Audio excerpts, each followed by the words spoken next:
ഈ ഡോറാണോ പൊട്ടിച്ചു കളഞ്ഞത്? ഈ ഡോറാണ്. ഇത് പൊട്ടിയിരിക്കുന്നുണ്ട്, കീറിയിരിക്കുക. അത് ഇയാള് നല്ല ബലമായിട്ട് തള്ളിയതാണ്. തള്ളിയപ്പോഴാണ് ഈ ഡോറ് പൊട്ടിയിട്ട് ഇത് ബ്രാസിന്റെ പീസാ. അത് പൊട്ടണമെന്നുണ്ടെങ്കിൽ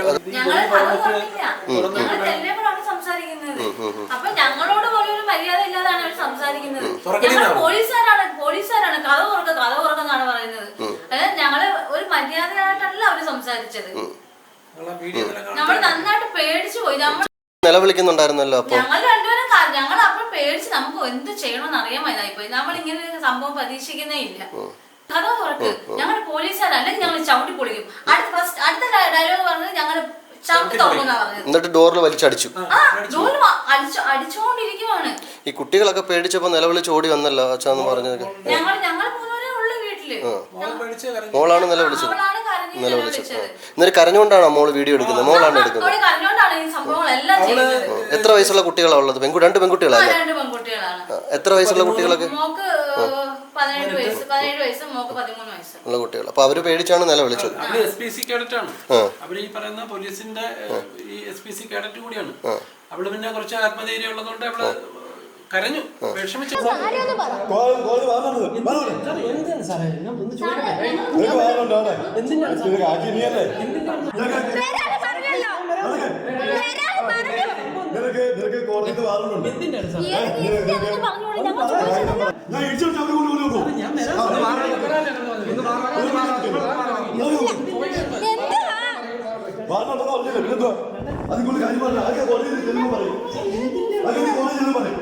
കൊണ്ടുപോയി ആളെ കൊണ്ടുപോയി തല്ലി കൊല്ലുമെന്ന് വരെ പ്രതീക്ഷിച്ചു. കൊണ്ടുപോകുന്ന രീതി അനുസരിച്ച്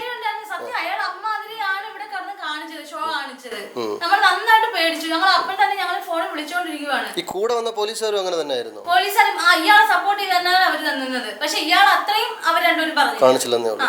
അപ്പോഴും ചോദിക്കുന്നുണ്ടോ എന്താണെന്ന് ചോദിക്കുന്നുണ്ടോ? എന്ത് കേസാ നിങ്ങളതൊന്നും പറ, കേസിന്റെ വർഷം എന്തെങ്കിലും ഒന്ന് പറയും. ഇവരതൊന്നും പറയുന്നില്ല, ഞങ്ങൾക്ക് അറിയത്തില്ല. വാറണ്ടുണ്ട്. എന്നിട്ട് പറയുക പരവൂര് നിങ്ങൾ പിറ്റേ ദിവസം പരവൂര് കോടതിയിൽ വന്നാൽ മതി 11 മണിക്ക്. അയാൾ അവിടുന്ന് ജാമ്യത്തിന് എടുത്തോണ്ട് പോവാം. അല്ലാതെ വേറെ ഒന്നും പറയുന്നില്ല ഇവര്. അപ്പോഴും കാര്യം ചോദിക്കുന്നു എന്താന്ന് വെച്ചിട്ടൊന്നും മിണ്ടുന്നില്ല, ഒന്നും പറയുന്നില്ല. വെള്ളം കുടിക്കാൻ എന്റെ ഭർത്താവിനെ അവർക്ക് അതുപോലെ ആ നിന്ന ഡ്രസ്സ് കൊണ്ടുപോകണം. കയ്യിൽ കൊടുത്തിട്ട് നമ്മളെ പീഡിപ്പിക്കുന്ന ഡ്രസ്സ് അതുപോലെ കൊണ്ടുപോകണം. ഡ്രസ്സ് ഇടാൻ സമ്മതിക്കത്തില്ല, വെള്ളം കുടിക്കാൻ സമ്മതിക്കത്തില്ല, അടിവസ്ത്രം ഇടാൻ സമ്മതിക്കത്തില്ല. എന്തൊരു മനുഷ്യരായത്? ഇങ്ങനെയാണോ പോലീസുകാർ പെരുമാറുന്നത്? ഈ വെള്ളം കുടിക്കാൻ ചോദിച്ചപ്പോ എന്താ പറഞ്ഞത്? കുടിക്കണ്ടെന്ന് പറഞ്ഞു.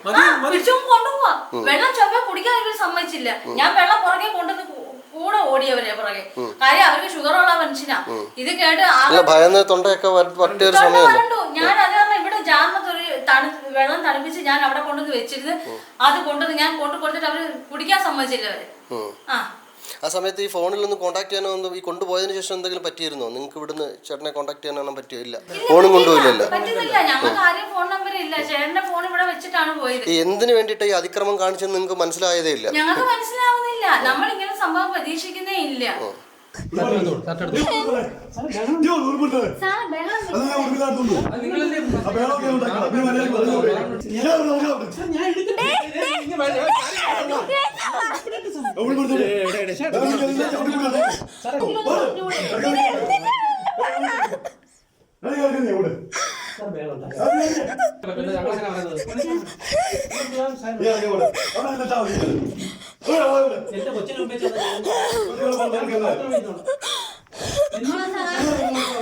ആ കേസ് ഞാനാണ് ജാമ്യക്കാരി നിന്നത്. ഞാനാണ് ഒന്നാം ജാമ്യക്കാരി. രണ്ടാം ജാമ്യക്കാരി ചേട്ടന്റെ ഒരു കൂട്ടുകാരന്. അങ്ങനെ ഞങ്ങൾ 2 ജാമ്യക്കാര് പോയി. കഴിഞ്ഞ കേസാണ്, ജാമ്യം എടുത്ത കേസാണ്. അതിന്റെ അതെല്ലാം കഴിഞ്ഞു. എന്നാ നീ ഇതെന്ന് പറ, ഇതാണ് കേസ്. അപ്പോൾ ഞാൻ പറയും സാറേ അത് കഴിഞ്ഞ കേസാണ്. ഇതൊന്നും ഈ പുള്ളി പറയുന്നില്ല. ഈ വന്നാ മതി, നിന്നെ ഞങ്ങൾ ഇപ്പൊ ശരിയാക്കി തരാം, ഞാൻ നിന്നെ കോടതിയിലാക്കും, റിമാൻഡ് ചെയ്യുന്നൊക്കെ. പിന്നെ പറയുന്നത് വേറെ അങ്ങോട്ട് അറിയാം.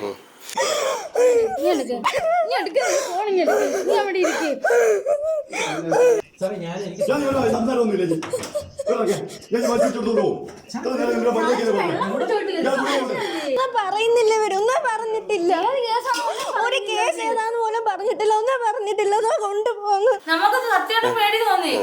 അമ്മ അതിൽ ഭീകരാന്തരീക്ഷം സൃഷ്ടിച്ചാണ് പോലീസുകാർ എന്റെ ഭർത്താവിനെ ഇവിടുന്ന് കൊണ്ടുപോകുന്നത്. കൊലക്കേസിലെ പ്രതികളൊക്കെ അവർ സേഫ് ആയിട്ട് 4 വർഷം ആൾക്കാരെ നിർത്തിയിട്ടാണ് കൊണ്ടുവന്നത്. ബിരിയാണിയൊക്കെ മേടിച്ചു കൊടുക്കുന്നതൊക്കെ നമ്മൾ കണ്ടാണല്ലോ ഇപ്പൊ തൊട്ടടുത്ത സമയത്ത് ചെന്താമരക്കൊക്കെ. എന്താ പറയാ, അതെ, വീട്ടിൽ ഇരുന്ന് ആഹാരം കഴിച്ചുകൊണ്ട് നിരപരാധിയായ മനുഷ്യനാണിത്. ഒരു കുറ്റം ചെയ്യാത്ത ആളാണ്.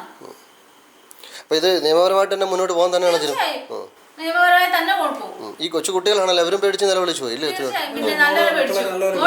നിങ്ങൾ ആ വീഡിയോ കണ്ടില്ലേ? അവളെ കരച്ചില്, അവളെ വീഡിയോ എടുത്തോണ്ട് കരഞ്ഞോണ്ടാണ് അവള് നിലവിളിച്ചോണ്ടാണ് ആ വീട്ടിൽ ഇത്ര ചെയ്തത്. ഈ കൊണ്ടുപോയതിനു ശേഷം കുട്ടികൾ പേടിച്ചിട്ടുണ്ടാവുമല്ലോ, അച്ഛൻ എന്ത് സംഭവിച്ചു എന്ന് വിചാരിച്ചു. കരഞ്ഞു. ഞങ്ങൾ ഇവിടുന്ന് വിളിച്ചോണ്ടിരിക്കുക ഫോണില്. ആരെ വിളിക്കാനാ? എന്നെ വിളിച്ചാൽ കിട്ടൂലല്ലോ. ചേട്ടനെ വിളിച്ചാൽ കിട്ടൂല.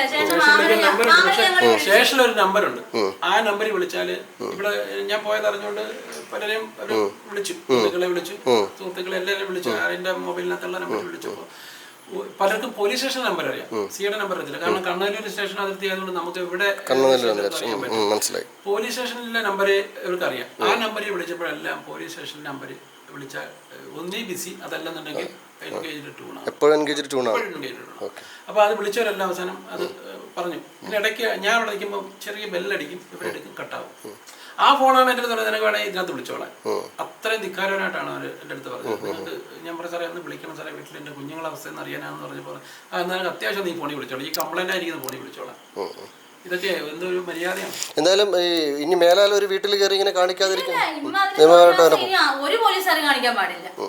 അതുകൊണ്ട് നിയമപരമായിട്ട് തന്നെ മുന്നോട്ട് പോകാൻ തന്നെ മുന്നോട്ട് കൊണ്ടുപോകാൻ തീരുമാനിച്ചേക്കുക.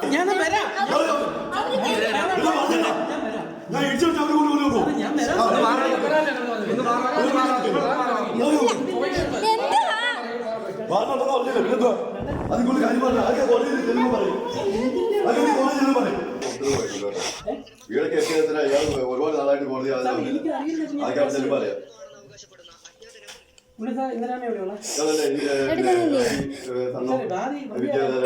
പ്രതിയാണെന്നൊക്കെ അവിടെ ചെല്ലുമ്പോഴാണ് എനിക്ക് ഞങ്ങളുടെ വാറിന്റെ ഞാൻ പ്രതിയാണ്, വേറെ ഒന്നും എനിക്കറിയത്തില്ല. ബാക്കി അവിടെ കോടതി ചെല്ലുമ്പോൾ അറിയാം. പിന്നെ ഞാൻ പരിഗണന എനിക്ക് വാറിന്റെ ചെല്ലുന്നു.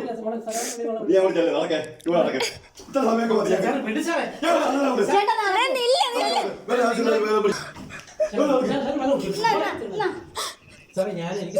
സംസാരമൊന്നുമില്ല. ഞാൻ മാറ്റിച്ചെടുത്തോളൂ.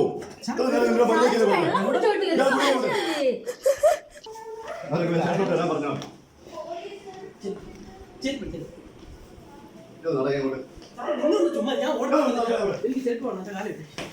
നിങ്ങളെന്തോ ഈ കാണിക്കുന്നേ?